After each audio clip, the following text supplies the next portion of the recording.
आप सबका स्वागत है मेरे YouTube चैनल अभी स्टडी पॉइंट पे। मित्रों, यदि आपने अभी तक मेरे चैनल को सब्सक्राइब नहीं किया है तो मैं आप सबसे रिक्वेस्ट करूंगा कि मेरे चैनल को सब्सक्राइब कर लें, वीडियो देखें, उनको लाइक करें, कमेंट करें। यदि कोई आपका कोई भी कमेंट हो, चाहे वो किसी भी प्रकार का हो, वो आप कर सकते हैं। यदि कोई क्वेरी हो तो वो भी आप मुझसे कर सकते हैं। मित्रों, अपने पिछले एक वीडियो में मैंने फरार व्यक्तियों की उद्घोषणा के बारे में आपको बताया था। धारा 84 भारतीय नागरिक सुरक्षा संहिता और जो पुरानी संहिता थी दंड प्रक्रिया संहिता, उसकी धारा 82 फरार व्यक्तियों की उद्घोषणा के बारे में प्रावधान करती है। अब आज हम देखेंगे कि फरार व्यक्तियों की संपत्ति की कुर्की के संबंध में क्या प्रोविजन है। जैसा कि आप सभी जानते हैं, फरार व्यक्तियों की उपस्थिति को सुनिश्चित करने के लिए न्यायालय सम्मन जारी करता है, बेलेबल वारंट जारी करता है, वारंट जारी करता है। उसके बाद अगर इससे भी नहीं होता है तो उद्घोषणा प्रकाशित करता है, और उद्घोषणा से भी वह व्यक्ति उपस्थित नहीं होता है तो कुर्की करता है। कुर्की एक बहुत ही महत्वपूर्ण और प्रभावी कार्रवाई है। आप देखते होंगे बड़े से बड़े अभियुक्त होते हैं, जब उनके खिलाफ कुर्की की कार्रवाई की जाती है तो कुर्की की कार्रवाई के बाद वह सहयोग करने लगते हैं, न्यायालय के समक्ष उपस्थित हो जाते हैं, सरेंडर कर देते हैं। कुर्की का एक और महत्वपूर्ण ये वो है कि कुर्की के बाद यदि आपको अगर कुर्की के बाद भी यदि अभियुक्त उपस्थित नहीं होता है किसी मामले में और पर्याप्त साक्ष्य होता है तो चार्जशीट उसके विरुद्ध मफरूरी में भेजी जा सकती है और तब अस्थायी वारंट जारी हो जाता है।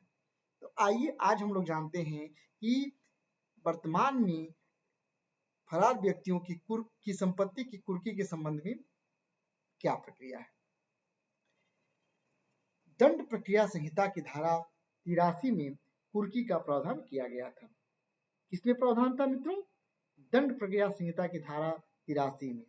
1 जुलाई 2024 से भारतीय नागरिक सुरक्षा संहिता अस्तित्व में आ गई है और अब इस भारतीय नागरिक सुरक्षा संहिता की धारा 85 में कुर्की का प्रावधान किया गया है। फरार व्यक्तियों की संपत्ति की कुर्की कैसे की जाएगी, इसकी पूरी प्रक्रिया का उल्लेख किया गया है। धारा 85 की उपधारा 1 कहती है कि धारा 84 के अंतर्गत 84(1) के अंतर्गत उद्घोषणा प्रकाशित करने के बाद उद्घोषणा जारी करने की वाला न्यायालय उद्घोषणा जारी करने के पश्चात किसी भी समय ऐसे कारणों से जो लिखबद्ध किए जाएंगे, उद्घोषित व्यक्ति की संपत्ति, चाहे वो जंगम संपत्ति हो या स्थावर संपत्ति हो, दोनों प्रकार की संपत्तियों को कुर्की का आदेश दे सकता है। कब दे सकता है आदेश?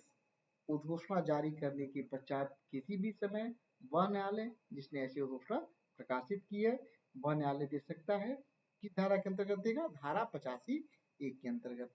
अब एक प्रश्न ये उठता है, लेकिन देखिए एक चीज और ध्यान रखेंगे कि जब भी 85(1) के अंतर्गत न्यायालय कुर्की का आदेश करेगा तो उसकी संपत्ति तो वो उन कारणों को लिखबद्ध करेगा जो है जिन कारणों से वो कुर्की का आदेश देता है।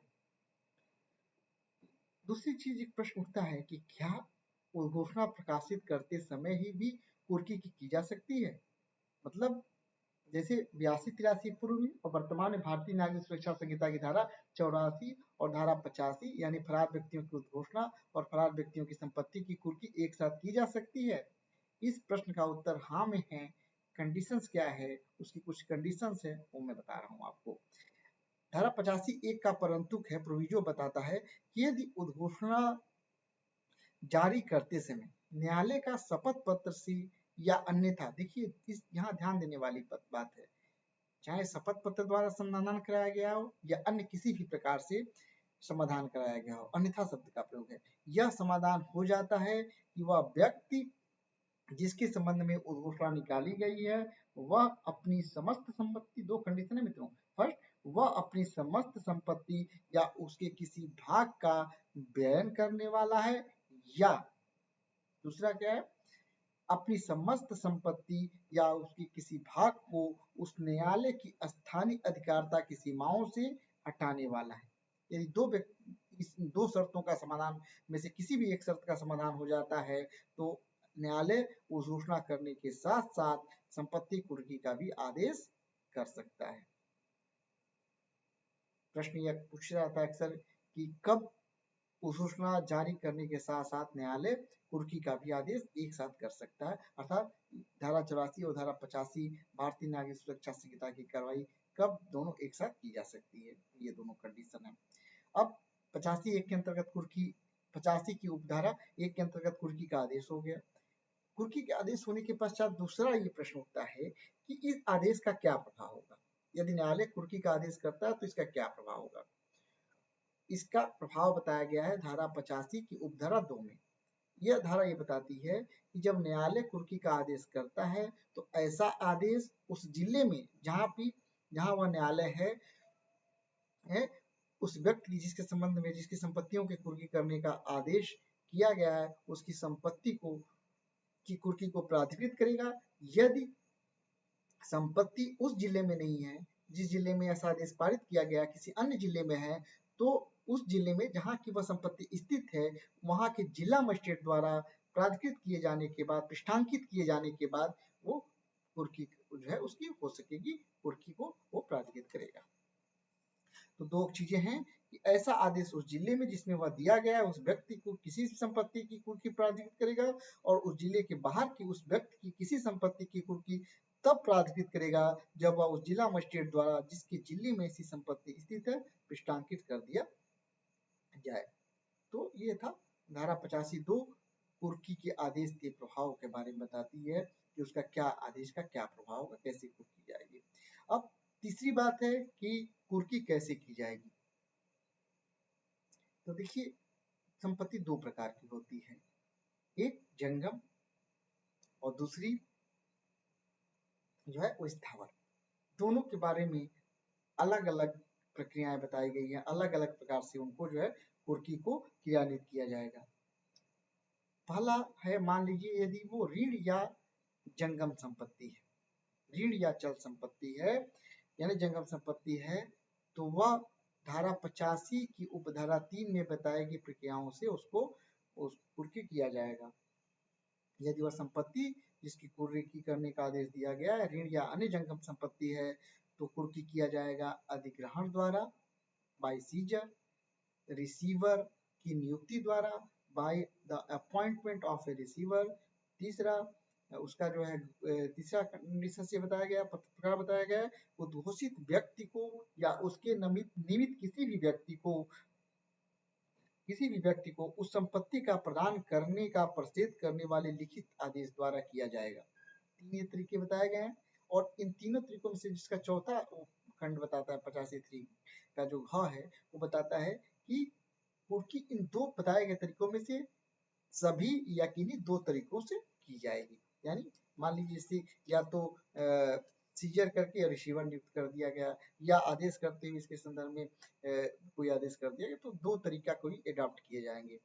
अब यदि संपत्ति अचल है, स्थावर संपत्ति है तब कुर्की कैसे की जाएगी। आप जानते हैं कि स्थावर संपत्तियां भी दो प्रकार की होगी। एक तो ऐसे जो राजस्व जिससे मिलता है, जो राजस्व जिससे वसूला जाता है वो पूरी तरह से वो कलेक्टर के अंडर में होती है, वो कलेक्टर के माध्यम से होती है क्योंकि वो राजस्व प्रदान करती है। और दूसरा ऐसी जो अन्य स्थावर संपत्तियां हैं। तो धारा 85 की उपधारा 4 ये बताता है कि स्थावर संपत्तियों की कुर्की किस प्रकार की जाएगी। कहता है कि यदि वह संपत्ति जिसे कुर्की करने का आदेश दिया गया है स्थावर है तो इस धारा के अधीन अर्थात धारा 25 के अधीन कुर्की राज्य सरकार की राजस्व देने वाली भूमि की दशा में उस जिले के कलेक्टर के माध्यम से की जाएगी जिसमें वह भूमि स्थित है। और अन्य सब दशाओं में यदि राजस्व देने वाला है तो समझ लीजिए कलेक्टर के माध्यम से की जाएगी। यदि अन्य दशा है, अन्य प्रकार किसी प्रकार की स्थावर संपत्ति है तो कब्जा लेकर की जाएगी, रिसीवर की नियुक्ति द्वारा की जाएगी, उद्घोषित व्यक्ति को या उसके निमित्त किसी को भी संपत्ति का किराया देने, दो कंडीशन है, किराया देने या उस संपत्ति का प्रदान करने का प्रसिद्ध करने वाले लिखित आदेश द्वारा भी की जाएगी। अब ये भी बताता है कि इन दो जो तीन तरीके बताए गए हैं उनमें से सब या किन्हीं दो प्रकार से की जाएगी। ये किस पे डिपेंड करेगा? जैसा कि न्यायालय के समाधान पे, न्यायालय जिस प्रकार समझे वो कर सकता है, जैसा न्यायालय ठीक समझे। अब आगे कंडीशन है कि यदि वह संपत्ति कुर्की करने का आदेश दिया गया है, विनश्वर प्रकृति का है, नष्ट होने वाला है, तो क्या कंडीशंस होगा?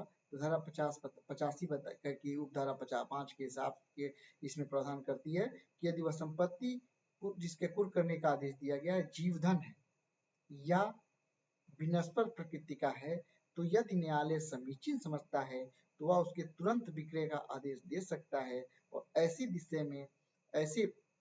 दशा में यदि विक्रय का न्यायालय आदेश करता है तो विक्रय के आगम न्यायालय के आदेश के अधीन होगा, यानी विक्रय से जो कुछ भी पैसा आएगा वो न्यायालय के अग्रिम आदेशों के अधीन होगा। तो इस प्रकार ये धारा 85 की उपधारा 85 ये प्रावधान करती है कि जीवधन है या विनश्वर प्रकृति का है तो न्यायालय उसे बिक्री का आदेश तुरंत दे सकता है। और अब उस धारा के अधीन अब एक चीज और है कि जो रिसीवर, आप जानते हैं धारा 85(3) और 85(4) दोनों में ही रिसीवर की नियुक्ति का प्रावधान किया गया है। तो प्रश्न ये उठता है कि क्या उस धारा के अधीन रिसीवर की अगर नियुक्ति की जा रही है तो क्या शक्तियां होंगी? तो रिसीवर की नियुक्ति शक्तियां, कर्तव्य और दायित्व वे ही होंगे जो सीपीसी के अधीन नियुक्त रिसीवर के होते हैं। सीपीसी के आदेश 40 में रिसीवर की नियुक्ति के संबंध में प्रावधान किया गया है, तो आप उसको देख सकते हैं। तो ये इस प्रकार फरार व्यक्तियों की संपत्ति की कुर्की की प्रक्रिया है पूरी तरह से। ये प्रारंभिक परीक्षाओं में पूछा जाता है, मुख्य परीक्षाओं में पूछा जाता है। अब कुर्की के बारे में, दावी और आपत्तियों के बारे में मैं अगले वीडियो में आप लोग को विस्तृत रूप से बताऊंगा। मुझे उम्मीद है कि आप लोग को ये जानकारी पसंद आई होगी। यदि जानकारी आप लोग को अच्छी लगी तो इस वीडियो को लाइक करें, कमेंट करें और दोस्तों के भी शेयर करना ना भूलें। धन्यवाद दोस्तों, नमस्कार।